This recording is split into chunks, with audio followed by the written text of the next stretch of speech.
Moving along, working through Chapter 8. 8.4 has to do with using a couple of just nice little formulas that are good to know about to find the area of a triangle. Okay, so specifically, if you have an SAS triangle or an SSS triangle, can you find the area? Now, suppose you have ASA. Can you find the area of the triangle? You really should be able to, because it's a triangle congruence. So basically, suppose you have a different triangle congruence like ASA or AAS. Begin by solving the triangle, and now you know all the sides and all the angles. And then you can pretend it was just an SAS or an SSS triangle and find the area that way. So here's our first theorem. Okay. The area of a triangle is 1/2 the base times the height. I hope we all know that. Great. So suppose you have a side angle side triangle. You can use any of the following to compute its area. And this is not a big mystery. This is just, suppose you have a triangle, and let's label this as A, so that's side A. Let's label this as B, so that's side B, which means this is angle C and this is side C, but suppose now I throw down an altitude, H. Now, what is the area? It's going to be 1/2 the base, which is C, times the altitude, which is H. But if I use, for example, the triangle on the left, what's the sine of angle A? It's H over B. In other words, H is equal to B times the sine of A.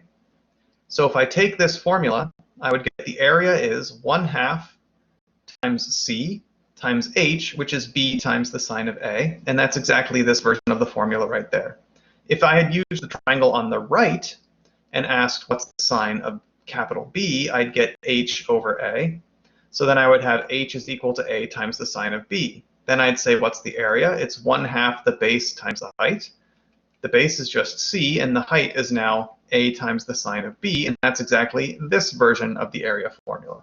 And if you had drawn a different altitude, you could get this area formula here. So they're really just 1/2 base times height, where the height is expressed using the sine of one of the angles. So the area of a triangle is 1/2 the product of two sides times the sine of the angle in between them. That's really what we have in those formulas there. If I know this is A and this is B, and therefore this is angle C, the area is 1/2 the two sides times the sine of the angle in between. On the other hand, if I had, for example, A and C, which made this, sides A and B, which made this angle B, I think I said the wrong thing again. If I had sides A and C, and therefore in between is angle B, I could say the area is 1/2 A times C times the sine of the angle between them, which is B. Notice you're just doing a half, and then you have a side, and an angle. In between the three things, you use the three letters. So find the area of the following triangle. A is 5, B is 3, C is 50. Okay, this is very straightforward. We have 1/2 AB sine C. I could have done something like 1/2 BC sine A or 1/2 AC sine B. However, since C is the angle I know, this is the version I want. Plug in A and B and C. There it is. Estimate this down using a calculator, about 5 square units. So there's not a whole lot to say here. This is really just 1/2 base times height. It's just we're using trigonometry to find the height of the triangles. So we can expand an earlier type of problem. Solve a triangle, but now instead of just finding everything, also find the area. So we'd have one of these charts.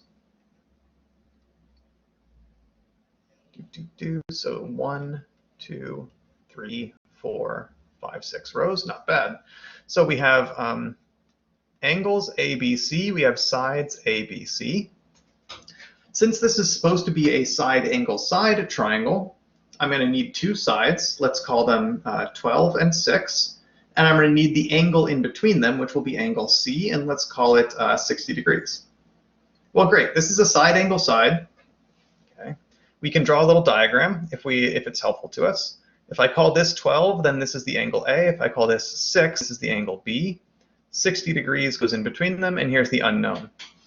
Okay. So now all we have to do is find the area we can do right away. Yeah, that should be a new line in our tables. So I'm going to use the area formula 1/2, two sides and one angle. in between all of those things, I want to use each letter. So 2 letter sides and 1 letter angle where they're all different.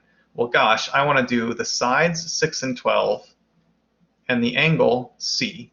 Notice the sine of 60 degrees we actually know exactly. So this is going to be 36 times the sine of 60 degrees. And the sine of 60 degrees is root 3 over 2. So this is just 18 times the square root of 3 square units. Great. Now we can complete the triangle. Since this is side angle side, we want to use the law of cosines. Which version of the law of cosines do we want to use? How about the one that uses the angle we know? So that's going to be c squared equals a squared plus b squared minus 2ab times the cosine of angle C. A was given to be 12, which squares to 144. B was 6, so that squares to 36. 6 times 12 is 72, but I have to multiply that by 2 again, so I get another 144, times the cosine of 60 degrees, which is exactly 1/2. So this is 144 plus 36 minus 72. 144 minus 72 is 72, and then 72 plus 36 is 108. So that's c squared. So c is exactly the square root of 108, which you can simplify down, but I don't particularly care. Now that I have all the sides, how do I find the missing angles? So as I'm erasing some of this work, so pause and copy if you need to. Okay, so as I'm erasing, to find some missing angles, do I want to use the law of sines or do I want to use the law of cosines? You want to use the law of cosines because the law of sines, remember, is never going to give you a possible quadrant 2 angle. So let's use the law of cosines, which can give us either quadrant 1 or quadrant 2 and is not ambiguous about it.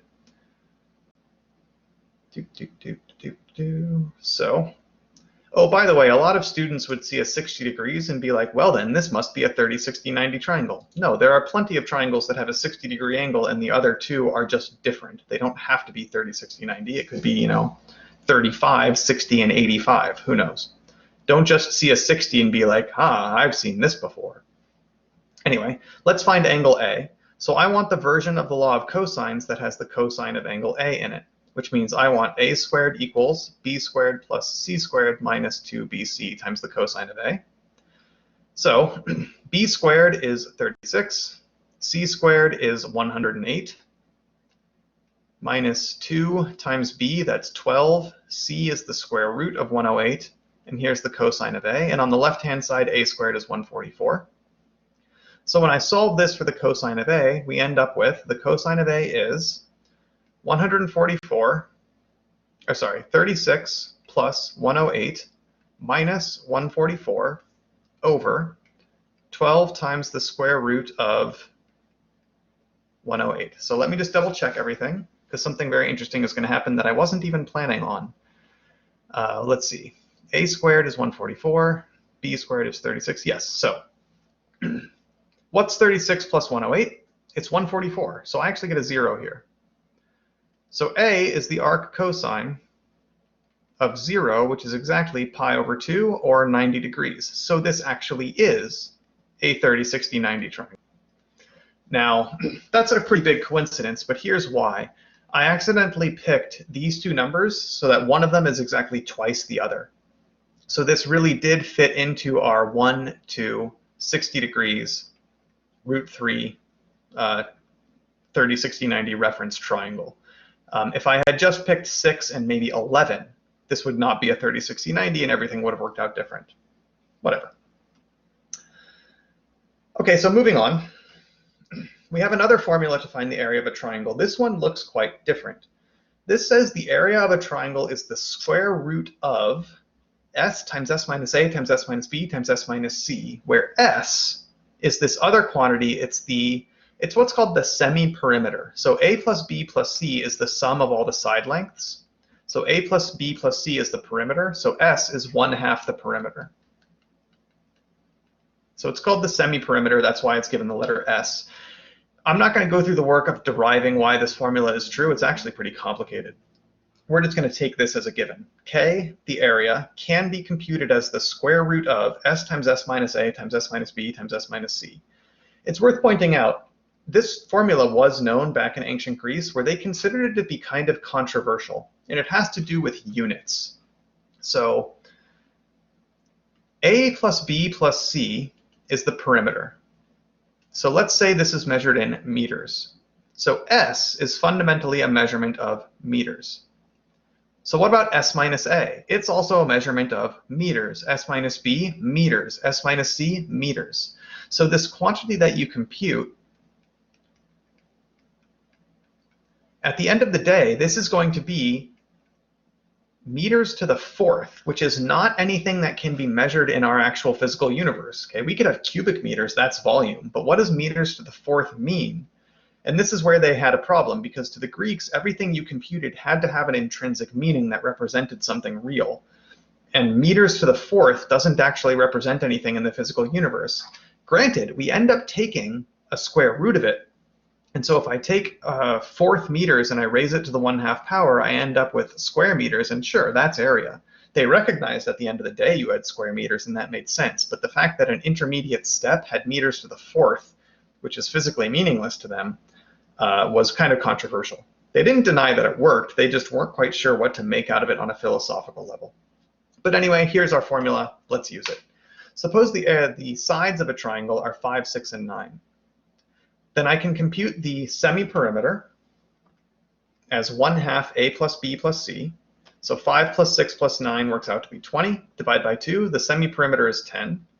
So Heron's formula gives this, and now I just need to compute S minus A, S minus B, S minus C, 10 minus 5, 10 minus 6, 10 minus 4, with that S in there as well of 10.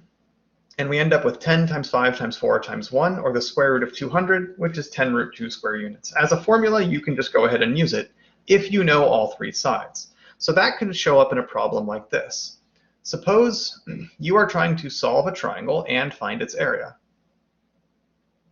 So you're given A, B, C, A, B, C, and you want to find the area.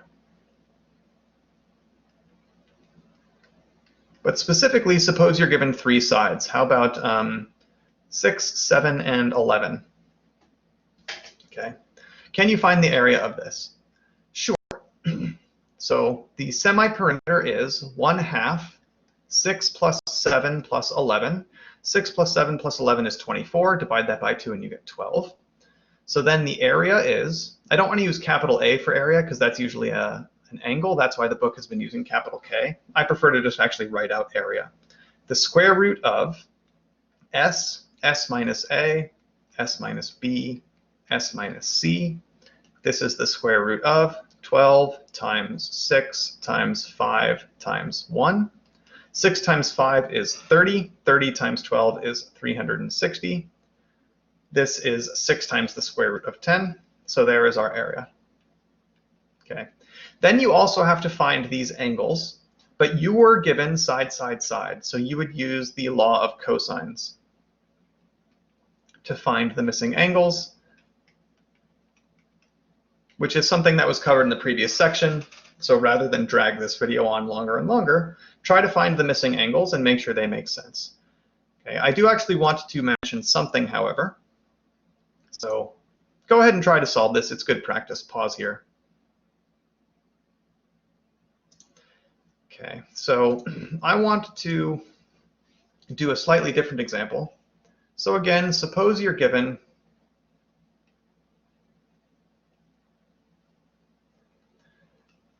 you're trying to find ABC, and the area. And you're given three side lengths, and let's say the lengths are 3, 8, and 15. Now, what you might do is you might say, okay, I'm going to compute S. It's 1/2 3 plus 8 plus 15. Great.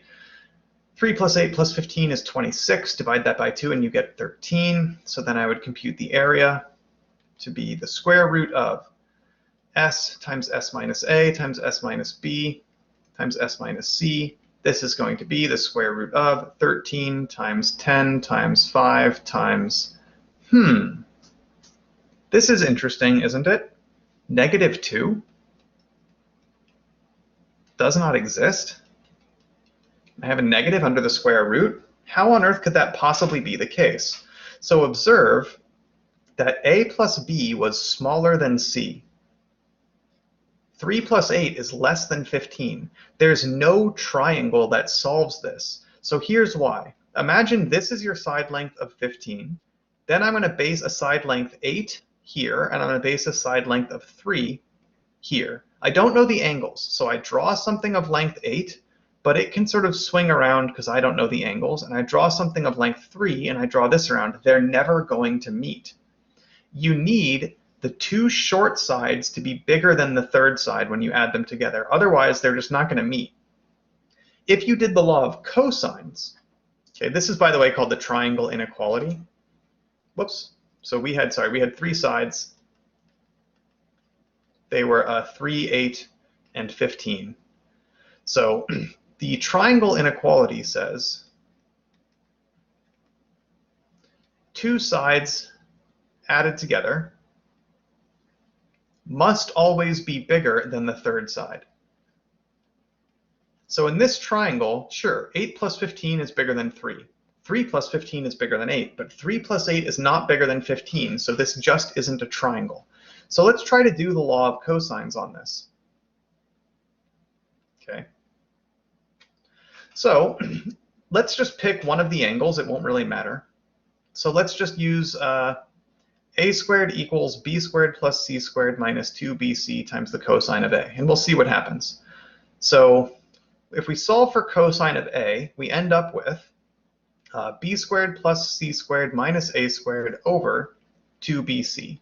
Now b squared is 64, a squared is 225, a squared is 9, and 2 times b times c, let's see, is going to be 240. B times c is 120, yeah. Okay, so we compute that out, and we get, I'm just doing it on a different tab, 64 plus 225 minus 9 is 280. So we get 280 over 240.